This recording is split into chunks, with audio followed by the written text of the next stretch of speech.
Ay nako, napakatalino talaga ng ating Senator Rodante Marcoleta. Nabuking po si Senator Ping Lacson. No, binigyan pala siya ng papel. Nabigyan din pala siya nung papel na kung ano yung binasa po ni Orly Gutesa, ay binigyan din pala itong si Ping Lacson. Sa makatuwid, kung nabigyan ka pala ng papel, alam mo yung binabasang statement. Kung ganun pala, kung alam mo ang statement, ano yung binabasa niya, bakit may mga kumakalat sa social media na inedit daw yun o scripted o yung binabasa, di ba, ni Gutesa, di ba, naputol? Ang viral ngayon, pinaka-viral, yung naputol daw kasi yun, ibig sabihin, binigyan daw ng kopya ni Senator Marcoleta, yung daw ang totoong script. Dapat bilang Blue Ribbon Chairman, sir, inilagay ka dyan.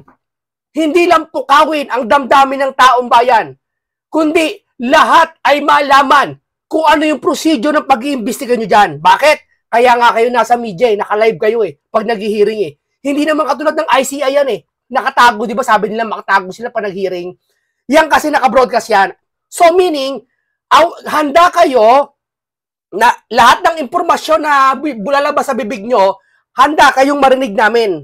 Tama? Sabihin, nakikipag-cooperate kayo sa amin sa taong bayan. Di ba? Kasi halal kayo ng bayan Yung kung alam mo pala na statement ng Orly Gutesa na meron ka rin kopyang binigyan ni Senator Rodante Marcoleta, bakit hindi mo dinepensahan yun sa Facebook page mo? O ay nabasa ko ika, ganito, hindi naman talaga putol. Ikaw, tandaan mo sir, ikaw ang Blue Ribbon Chairman. Kung ano man mga investigasyon na na-absorb ng taong bayan, pwede mo naman kontrahin sa isang post lang Hindi mo naman sila iisa-isahin na, oy, kinokontra kita. Sapat na yung mag-post ka. Hindi, ang pinupost niya sa social media, pakapurihan niya Yung kausayan niya Dapat, sir, katulad ni Senator Marcoleta, pinupuna. Pasin mo si Senator Soto, pag nagpapa-interview, maging ikaw, sir. Pag nagpapa-interview kayo sa iba't ibang programa sa media, di ba napapansin pa rin kay Senator Marcoleta? Sa katulad mo, nagpa-interview ka sa isang channel. Anong sabi ni Senator Rodante Marcoleta? Nagbibigay ka opinion, chairman ka. Chairman ka, bibigay ka opinion, nasita ka. Dapat ganun, sir. Ibig sabihin, sagrado yung pag-iimbestiga nyo. Mapalabas man ang Senate o mapaloob. Naiintindihan nyo, mga kababayan, mga nanay tatay ko? Naiintindihan nyo siya sabi ko? Kasi may kopya. Malayo sa akin yung tubig ko Sir, kasi ganito po kasi yan. Si Ping Lacson binigyan pa ng kopya nung kung ano yung binasa ni Gutesa. Ngayon, may mga sari-saring kwento na lumalabas. Dapat, bilang Ribbon Chairman, inaasahan ka i-depensa yon. Gasino lang magpa-press con ka katulad ng ginawa ni Senator Marcoleta. Nilinaw ng lahat. Ikaw hindi Akala mo kung sino ka ata Di ba? Magpapapress con ka o kaya mag-post ka ng simple. Ang papaliwanag mo ganito. Sa kumakalat po na tungkol sa sulat ni Gutesa, ganito po yon.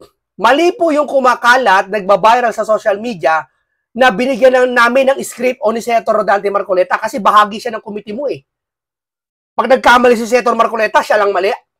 Hindi naman nagkakamali, totosin tuloy. Dapat pinuna mo, nag-post ka man lang o nagpa-press con ka sa mga kumakalat dyan na yun daw naputol na binasa ni Gutesa, naputol yung script. Maski ako, may sarili po akong statement na binabasa niya.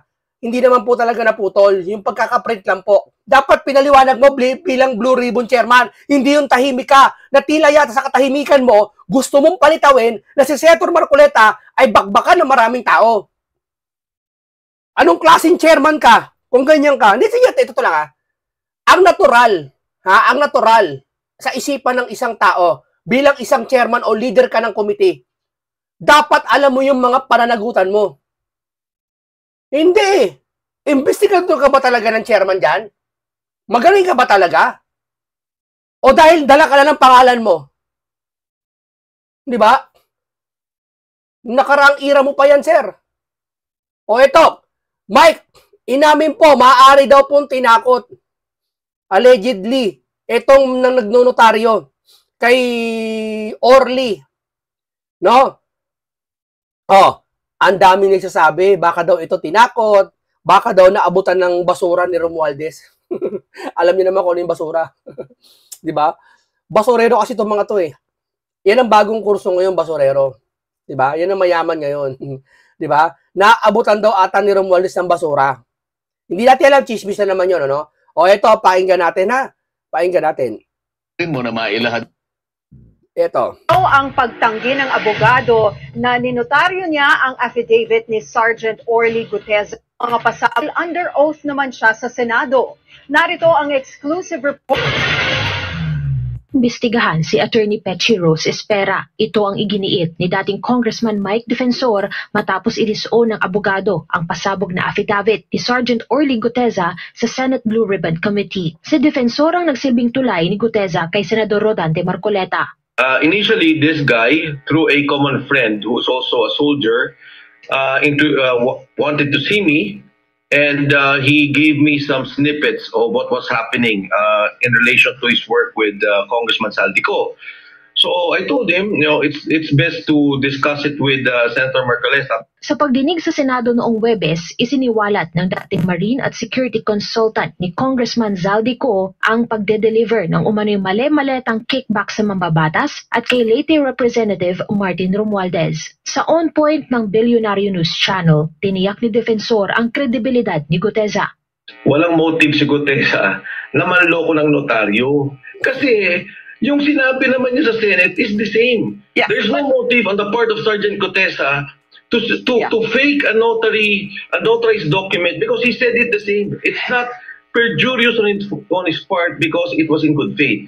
Paniwala ni Defensor, may nanakot o nag-pressure kay Attorney Espera para itangging pinirmahan nito ang affidavit ni Guteza. That's the only way they can discredit this person. That's the only way they can, bring down the statements he delivered to the Senate. Ito napakalinaw naman. Marin to. Hindi man loloko yan. Hindi, ang mataas ang mga, kayong mga marin, namin, di ba? May, may prinsipyo kayo. Na kailanman, para sa bayan, pinaglalaban natin, di ba? Pinaglalaban, mga marin. Hindi yan para manloko dyan. Hindi yan para gumawa ng kwento dyan. Di ba? Yun na lang eh. Kasi nasanay kayo. Parang ganito ang kati ng ilong ko. Alam mo, sinisipon ako, mga katilat ng lamunan ko. Ito parang ganito na lang eh. Yung mga marinaya, wala kayo tiwala. Kay Senator Rodante Marcoleta, hindi to gagawa ng kalokohan. Bakit? Mas mahigpit kasi ang batas ng relihiyon niya kaysa sa batas ng tao dito sa lupa nyo. Kayo, batas-batasan lang pwedeng baliin. Bend the law. Diba? Yan ang yan ang palalago, yan ang sinabi ni Erwin Tulfo, kaya palang baliin ng batas. Yung batas na doktrina ng inaanibang relihiyon ni Marcoleta, subukan yung alamin kung gaano ang husay. Hindi, kasi nakikita naman. Kaya yung kinasabi nyo, nasuhulan na 1 billion, nasuhulan na 120 million, walang ganyan. Nandaan nyo yan. Sa kanilang relihiyon, kahit mataas sa kanila, pag kumukupit ng pera, kahit piso, inaalis nila sa kanilang relihiyon. Tandaan nyo yan. Kahit magulang nila o kahit anuman o kahit pinsan pa yan o kababatang pinaka-childhood friend mo yan, pinakamatinding kapatid mo pa yan, ititiwalag nila. Tatandaan mo yan. Pag nakikitang kumukupit ka. Ayon sa investigasyon, kasi mas magaling mag-imbestiga sa inyo ang relihiyon na yon kaysa sa tao sa dito sa Pilipinas. Maniwala kayo sa akin. Di ba? Ngayon, ikukumpara nyo to, si Marcoleta, ikukumpara nyo sa mga tao, ay nako, maaring yung relihiyon na inaaniban nyo, hindi kayo sinasaway, bawal din, pero hindi ganun kahigpit ang magiging kaparusahan. Di ba? Kaya itong mga to na sinasabi na si Senator Marcoleta tumanggap daw, nagkakamali kayo dyan. Ganon din tong mga marin na to. May pataas na prinsipyo tong mga to. Diba? Hindi magsisinungaling to. Tandaan niyo yan. Ngayon, eto, maaari daw tinakot, sabi ni Mike Defensor. Allegedly. Sabi naman nasa comment section, baka daw nabigyan ng basura para manahimik. Ay, ikaw, bigyan ka ng basura at isang maleta eh. Talaga, mananahimik ka eh. Kung yung relihiyon mo, yung practice mo, kung ano pa baga. Pero kung ang relihiyon mo talaga mahigpit ang parusa, kahit mo mundo ibigay sa'yo, hindi ka tatanggap. Tandaan mo yan. Okay. Tuloy natin. Any idea, sir, if indeed the attorney, as you claim, was pressured, who would pressure her? People who were mentioned, I would think. Ito, nagbibigay tayo reaction sa video na to opinion at mga pagpuna at mga, ito ay isang binabalita natin sa inyo to na para mas marami makaalam. Kasi marami po sa atin ngayon, sa mga nanay, tatay dyan, o iba pa, hindi nila nalalaman kasi hindi binabalita sa TV. Pinagtatakpan yung totoong nangyari. Sa ating mga vlogger po, bagaman tayo kilala ng, nakakapunta kay Senator Rodante Marcoleta, nakikita natin kung ano yung mga pagkakaiba na hindi binabalita sa TV at kaming mga vlogger ang nakakapanood, nakakaunawa at naghahatid sa inyo. No? Kadalasan mo naman minsan yung nababasa sa comment section. Katulad nabasa natin sa comment section, maaaring binayaran ng basura. Diba? Binigyan ng basura. People who would be affected, I would think. I checked the background of the lawyer, and I believe that she currently works in the Bureau of Jail, the penology. Dagdag ni Defensor, notarized man o hindi, may bigat ang mga pahayag ni Guteza. It's immaterial for me since he made a sworn statement in the Senate. He made a statement under oath, which carries also the weight of evidence in a legal proceeding. Whether may mali yung notaryo, he signed it, he presented it to the Senate, and then he verbalized what. Sapat na raw bilang ebidensya para sa Hindi nila maintindihan yan na pinagdidikdikan nila yung notaryo, peke. Ibig sabihin, peke na rin nilalaman ng statement. Isang mali, natatandaan nyo. Nakapag-aral naman to mga to, mga professional pang iba, ang nakakaparalisa, tandaan nyo tandaan nyo sinabi ko ang nakakaparalisa sa talino ng isang tao, tandaan nyo yung takot mo, pati yung pagdepensa mo dun sa kalaban at yung galit mong matindi. Nakakawala ng matinong pag-iisip yan, lalo sa matinding galit. Kaya sa sobrang galit nila kay Senator Rodante Marcoleta, wala na silang pakialam. Yung notaryo na yung, pag sinabi ng abogado nagsabi, yung notaryo na yon, kahit wala na kasi nag-oath ka naman sa Senado. Sa sobrang galit nila, wala na kaming pakialam. Basta yung notaryo na yon mahalaga. Pag peke notaryo, peke na rin yung statement.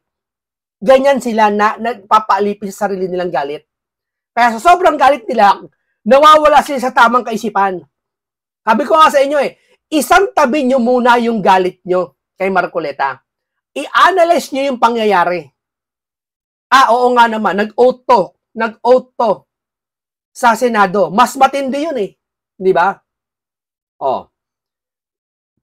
Dito tayo, ipinaliwanag. Ito isa-isayin nila, bibigyan natin reaksyon at opinion tong video na to, na pakinggan nyo maigi, kasi naliligaw yung iba Alam mo ba't naliligaw yung iba? Nagpapaniwala sa mga post ng vlogger na hindi naman although fake news sila, pero yung sarili nilang pananaw, inahatid nila, Marcobeta, ganyan-ganyan, nabayaran, ganyan-ganyan, scripted, halata naman daw. Pakiramdam nila halata daw.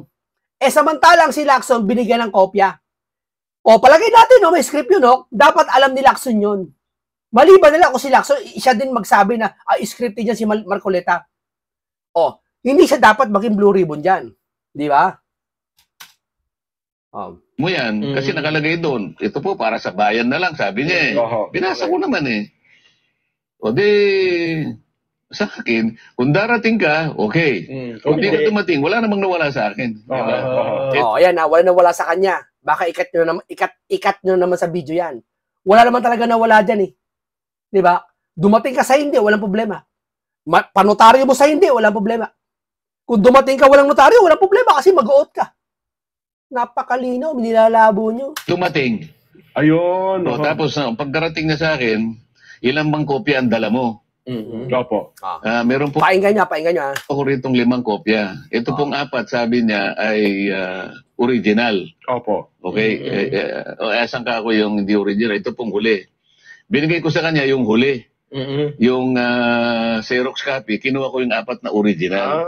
Kasi ang balak ko, kaya kinuha ko yung 4, pagka-introduce ko sa kanya, bibigyan ko na ng kopya yung chairman, si Senator Lacson, at saka yung si Senator SP Soto, at yung iba, siguro yung kusining katabi ko. O, tiyan mo, binigyan pa ng kopya. Dapat alam mo yan eh.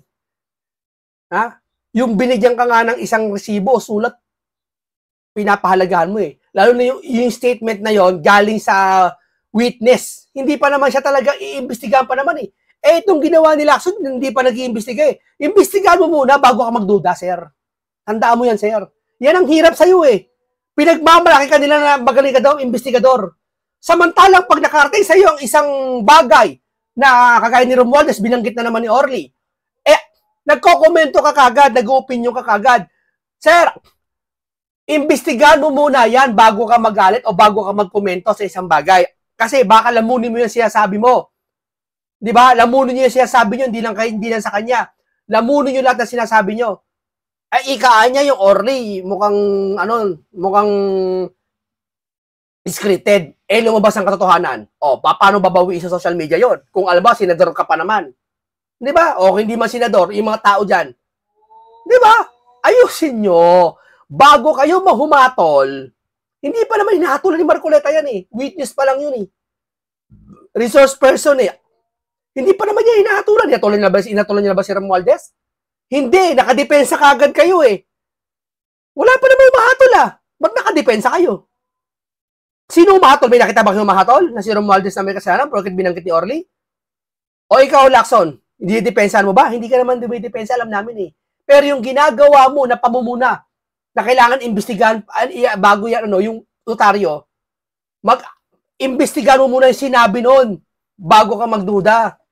Tsaka ako, 4. Opo. Kasi babasa ko na sa kanya eh. Para lahat kami, meron kaming kopya, lalong-lalo na yung chairman at saka yung Senate President. Ganun na nangyari. Ngayon, ang sabi nila ngayon, nabasa ko rin sa dyaryo eh, para bang kinotes ko daw yung... Kasi, kaya ko lang na binanggit na, teka muna, dahan-dahan kang magbasa. Ayun, opo. Dahan-dahan kang magbasa. Kung ano yung nakasulat, huwag mong lalakta. Parang kasi meron kang hindi nababasa. Alam din ni Senator Lacson yun dahil may kopya siya. Hindi niya ipapaalam sa taong bayan yun, na kahit alam niya. Hindi niya ipapaalam yun. Kasi, ano niya yun eh, puntos niya sa'yo yun, Senator Marcoleta, puntos nila sa'yo yun. Ganyan sila mag-imbestiga. Kung ano yung ikalulugi mo, Sir Marcoleta, gagawin nila. Hindi sila mag-iimbestiga para lang sa taong bayan. Kasama ka sa gusto nilang pabagsakin. Opinyon ko yan. Opinyon ko lang yan. Haka ko lang yan. Kasi doon sa pinakagitnang bahagi, meron siyang isang linya na hindi nabasa. Yung panapos ng papel, yung sa ilalim. Kinapos. Merong nalalaktawan doon eh. Kinapos. Hindi ko naman alam na ganun yung binabasa niya. Yung binabasa ko yung kompleto. Bakit hindi niya binasa yung last line? Okay. Ipinalampas ko muna yun, baka magkamali. Tapos nung dumating na naman sa pangalawang pahina, nilaktawan niya na naman yung 2 pahina, ay yung 2 linya. Teka muna ako. Basahin mo ng maigi. Hindi sila nakakaintindihan, sir. Sanay kasi sila sa mga barangay-barangay lang, reklamo yung mga taong bayan dyan, na may reklamo, na binabati ko si Senator Marcoleta, nasanay kasi sila sa sumbungan ng barangay lang, tanod-tanod lang, yung lupon lang. Pag-aayusin kayo doon sa barangay, maghihiring kayo, doon lang sila nasanay. Akala nila, yung ganung procedure, ganun din dito sa Senado. Alam ni Senator Lacson at saka ni Senator Soto at saka yung katabi ko, siguro si Senator Win, kasi may hawak kami binabasa. Sinusundan namin yung binabasa niya. Di ba? Lumalabas kasi sa social media. Sabi niya, sumagot siya, kasi po ito pong kopya ko, may putol yung sa baba. Ayun yung Xerox Kaya copy. ginawa ko, yung binigay niya sa akin, binigay ko sa kanya. Kanya galing lahat yun, hindi naman akin yun eh. So, yun po yung Xerox copy. Siguro pagkaka-Xerox. Baka ganun nangyari. Kaya yung ginawa ko, ako na nagsabi, yan, magpalit muna tayo. Makita ko nga naman, putol yung... So lumalabas... sinasabi nila ngayon, kino-coach ko na naman. Ayun po, saan ang lumalabas sa social media? TikTok, halos lahat. na lumalabas na kino-coach nyo raw yung itong si Hindi po, Master yun Sergeant pong Gutesa. binigyan niya sa akin 4 na original, kinuha ko po yun sapagkat ang bala ko, yung isa, ibibigay ko kagad kay Senator Lacson na siya yung chairman. Yung isa naman, bibigay ko kay Senator Soto, siya yung Senate President. At kung sino yung katabi ko, bibigyan ko. Opo. At saka yung isa para sa akin. Para pag binabasa na po niya yung kanyang statement, nasusundan po namin. Ayun, opo. Kaya alam po ni Senator Soto ang sinasabi ko na meron po siyang nalaktawan na isang linya nung una, pagkatapos yung pangalawa, 2 linya na po, hindi niya binabasa. Sir, ganito lang yan eh. Kahit basahin nila yan si statement ni Orly Gutesa, kung labag sa kalooban nila na banggain yung nagpapakaaso nga sila kay Romualdez eh. Kung labag sa kalooban nila na si Romualdez gapiin diyan, kahit anong gawin mo sir, pabasa diyan sa kahit isang track pabasa mo diyan sir, sarado puso ng mga yan kung nagpapakaaso sila kay Romualdez. Ganyan lang po kasimple yan sir. Kaya ang gagawin natin sir ngayon, susuporta kami sa iyo. Wala silang pakialam. Gamitin mo yung dati sinabi ng mga yan. Yung kayo pa Blue Ribbon Chairman, ano sinabi ng mga yan? Gagawa rin kami sariling investigasyon, nasa batas eh. Sir, gumawa din kayo sariling investigasyon, sir. Mapaprivilege speech din kayo katulad ng ginawa ni Lacson. Para ngayon, maramdaman din ni Lacson sa sarili niya na kung ano yung ginawa niya dati sa inyo ngayon, noon, gagawin mo din sa kanya ngayon, sir. Mas maganda susuporta namin kayo, sir. Tutulong kami sa iyo, sir. Hanggat maaari, sir. Di ba? Kasi mas matalino pa mga vlogger kaysa mga to eh. Totoo lang, mas nakakaunawa. Kasi ang tao maunawain, tandaan nyo daig pa ang matalino nag-aral. Tandaan nyo yan. Kasi yung pagiging maunawain, hindi mo kayang matutunan yan sa mga paaralan o sa experience. Tandaan nyo yan. Katangian yan. Diba? Nawala yata sila. Kasi dapat kung maunawain ka, nauunawaan mo yung sitwasyon. Di ba? Kasi sayang naman. Kasi kung i-coach nyo, ang una magre-react yung may hawak ng affidavit. Di ba? Kasi alam po nila na hindi niya nabasa yung di sana sinansala ako ni alam niya. At sabi ko dahan-dahan ka. Dahan-dahan ka. Sabi ko, you have all the time, sabi ko pa. Para sa ganun, walang nalalaktawan. Binabasa pala niya. May kulang pala sa gitna. Meron mo bang question? Halimbawa, binabasa niya, bukod doon sa affidavit niya, ay iba ang nababasa niya doon sa kanyang... Hindi matutuloy doon sa pangalawang kasi dalawang linya nawawala eh. Nawawala. Paano kung recording yun? Hindi mare-record yung sinasabi. Kasi iba yung recorded eh. Kaya ang gusto ko, kung ano yung binabasa niya, maski sa record, ganun din. Yes. So ngayon, kahit babalikan mo yun, talagang may puto. Mapapakita ko talaga eh. Putol talaga eh. Hindi nila kahit tanggapin yan, sir. Kung sinasabi nyo na yan, sir, kahit anong paliwanag nyo sa mga yan, sir. Ang gusto niyan, sir, namumutawi sa kanilang puso yung galit kay Senator Marcoleta. Ang totoo sabi ko nga sa inyo, itong mga pinklawan, mga dilawan, mga pink, hindi nila alam kung saan sila kakampi. Kung kay Marcos ba o kay Duterte, sigurado di sila kakampi yan eh. Hindi nila alam kung saan sila sasakay na issue. Di ba yung nagkabatuhan? Hindi nila alam kung saan sila sasakay sa rally. Kaya ang sinabi nila, itigil ang korupsyon. Sino? Nung binanggit yung Romualdez, pati Saldi, tahimik lahat. Tahimik lahat yung mga pink eh. Ba't tahimik kayo? Pag may binanggit na senador na Duterte, ang iingay nyo. Naitatas yung nakahalata nito. Ang iingay nila nung nabanggit na ang mga senator ng Duterte. Tapos pinagbintangan pa ng isang namamahayag na si Senator Marcoleta daw nanguha ng 120 million, sinuhulan daw ng Diskaya, etc. etc. Diba? Ipinapahagi niya sa mga tao, nililin lang niya kayo nung broadcaster na yon, nung matandang gurang. Nililin lang niya kayo, mga kababayan, para mapaniwalaan nyo na si Marcoleta nangunguha. Diba? Ganyan niya mga yan. Ngayon, itong mga pinklawan naman, hindi nila alam kung saan sila sasakay na issue. Saan ba talaga kami? Alam na namin gagawin. Titirahin namin si Senator Rodante Marcoleta. Tamang-tama kasi pinasara yung media namin. At pangalawa, lagi itong ganitong matandang itok. Tapos alam na namin, titirahin namin yung wig niya. Wig ni Marcoleta ang tinitira niya. Hindi ho ba? Alam nyo, eto, hindi ko lang kung nakawig siya o hindi. Nakawig man siya o hindi. At least pinapakita niya, itsura niya, ayan. lantaran. Kung may tinatago siya, hindi nyo mapapa-interview araw-araw yan dyan. Hindi yan mag-iingay ng ganyang kaingay kung yan ay madumi katulad nyo. Di ba? Wala sila mabutas kundi yung wig yung Diskaya, wala naniniwala sa kanila na abogado daw si Marcoleta. Yung Orly daw, in-script ni Marcoleta. Wala na naniniwala Yung wig na lang tinitira. Kasi yung wig, maaaring makatotohanan nyo, maaaring wig siya, maaaring hindi. Pero hindi na mahalaga. Kasi wig man yan o hindi, kesa naman yung mga politiko nagtatago sa kanilang maskara. Di ba? Ayaw magpakita nung saldi.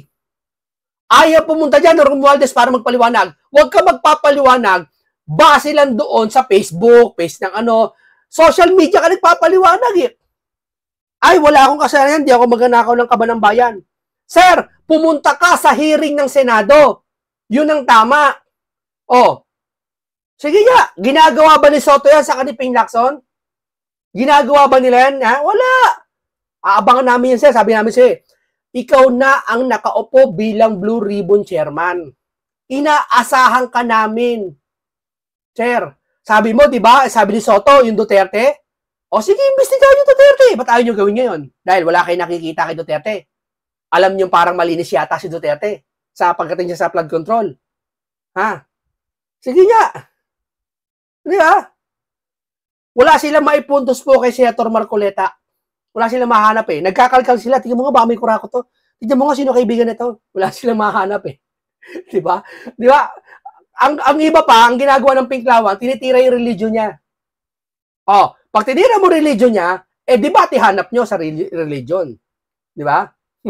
Ibang usapan yung politics sa religion. Di ba? Kung gusto nyo yung debate, kausapin nyo ang relihiyon niya. Mag-formal debate kayo kung gusto nyo. Isiset yan. Di ba? Pero sabihin mo, yung politics ka, religion titirahin mo, ano yun? Pamuntos na lang yun, panabla. Para may maipuntos kayo kay Marcoleta. Huli na namin kayo Ayaw nyo pa umamin Yun ang una. Yes. Ano pa yung isang may kinalaman dyan? Yung notaryo. Yung notaryo. Yes. Ganito. Yung si Orly ba? Orly Gutesa. Si Orly Gutesa, siya mismo pumunta. Doon sa Notary Public. Binalikan niya kasi nagkamali po yung pagkaka-type yung pong December 6, 2025. Hindi po 25, 24 kaya binalikan ko po kanya. Ang ginawa po nila, kinurek lang nila tapos pinapirma sa akin. Doon sa mismong notaryo. Sige. Kaya alam ko na pumunta siya dahil nga sinabi pa niya na meron pong mali dito. Para siguro korekin din yung record na iniwan niya. Kasi kukuha ng kopya yung notaryo. Yes po. Ngayon, pag-usapan natin na sinasabi ng abogada na notaryo na hindi niya pirma yon. Yung nakapangalan mismo mo doon. Sige, sabihin na natin na maring hindi niya pirma. Granting na hindi niya pirma. Ngayon, sino ang maglalagay doon kasi yung notaryo sa bandang baba, merong nakalagay doon, doc number. Yan. Yan yung tinalaki natin nakaraan. Gusto natin ipaalala sa kanila. Iparinig sa kanila. Baka nakakalimot nila Nakakalimot kasi sila sa sama ng loob nila kay Marcoleta. Number, book number, series of 2025. Paano niya makikita yung notarial register ng abogadong nagnotarya? Makikita mo niya anong doc number may ilalagay niyo, anong number? Yung page number ng notaryo, alam niya? May papakita ba sa TV direct? Kasi meron nga yan, lumabas sa social media. Ilabas nyo yung pinakahuli para malaman natin ang pinag-uusapan natin. Direct, ipakilabas nyo. Kasi nasa social media naman. Yung notaryo, para nang sa ganun ay... para malaman ng mga kababayan natin kung ano yung binabanggit natin. Di ba doon sa left side ng dokumento, yung pinakahuli, napipirma rin yung notaryo, merong doc number, page number, book number, series of yung year. Yes. Stampad pa yun Okay, dyan na muna tayo. Ang sa atin lang dito, mga kababayan, pilit nilang binabakbakan si Senator Marcoleta. Di ba? Nakitang-kita naman, sa tuwing babanggitin yung pangalang Romualdez pati Saldi, nililis nila yung usapan. Hindi napapasin na. Ako napapasin ko yun Ewan ko kay tanay, kita sa inyo nanay tatay. Napapasin nyo ba? Napapasin niyo ba? Yung pag tuwing may lalabas na usapan sa dalawa na yun, nililis nila. Eh, wala naman problema kahit mabanggit yung pangalan nila eh. Iimbestigahan din naman nila. Mag-iimbestiga sila. Hindi pa naman sila talaga pinabibintangan eh. Ano ba, kung binanggit pangalan ko, papayag ako, imbestigahan ako, para malinis yung pangalan ko. Kasi buhay ka sa mundong ito, ha? Public servant ka, na-expose ka sa mga tao, tapos ikaw ay humahawak ng, yan, nag-a-approve ka ng budget, lahat-lahat, pinag-uusapan lahat dyan, sa politiko ka. Dapat, kung handa kang pumasok sa ganyang sitwasyon o bilang politiko, handa ka rin siyempre sa mga kritisismo. Handa ka rin na may bumatiko sa'yo. At lalong-lalo na, handa ka kapag ikaw minention na yung pangalan mo sa alanganing pagkakataon tulad nito. Eh parang si Romualdez ayaw niya babanggit ng pangalan, pati yung mga kasama niya doon, papakaaso kay Romualdez eh. Parang ayaw eh. Parang ayaw. Hindi pa naman pinagbibintangan. Depensa kagad sila eh. Di ba? O ngayon, sino mas didepensa yung Diskaya ni Marcoleta o kayo? Kay Romualdez. Hindi pa naman siya pinagbibintangan eh. Ba't nakadepensa na kayo? Wala nga kayo siya sabing dinidepensa, pero nakikita namin, ganun ang kahulugan. Di ba? Maraming salamat po. Ito yung reaction video po natin. Nag-commentary po tayo sa ating mga narinig. Nagbigay tayo ng paliwanag, nagbigay tayo ng ikatututo ng marami. No? Dahil araw-araw may mga bago tayong balita tulad nito. Kasi gusto ko ipaunawa kasi sa inyo, isa-isa, na hindi binabalita kung ano kasi nakita ng media, yun lang ibabalita nila sa inyo. Meron dadayain pa kayo minsan ng media. Biruin mo, sasabihin ng media, malaking media to ha, ano sasabihin nila? Ha? Binaha, inimbestigahan, may nakitang ghost project, ang Davao Occidental. Biglang pinutol yung salita para maligaw yung tao, isipin yung Davao City, magkaiba ang Davao City sa Davao Occidental. Dinadaya kayo ng media, mga kababayan. Buti may mga vlogger na ako may vlogger, natuto kayo ngayon sa akin. Diba? Pasalamat kayo, ako't nakita ko't natuto kayo ngayon sa akin. Diba? Yun mo sabihin mo naman, may ghost project ang Davao Occidental. Bigo ginanon.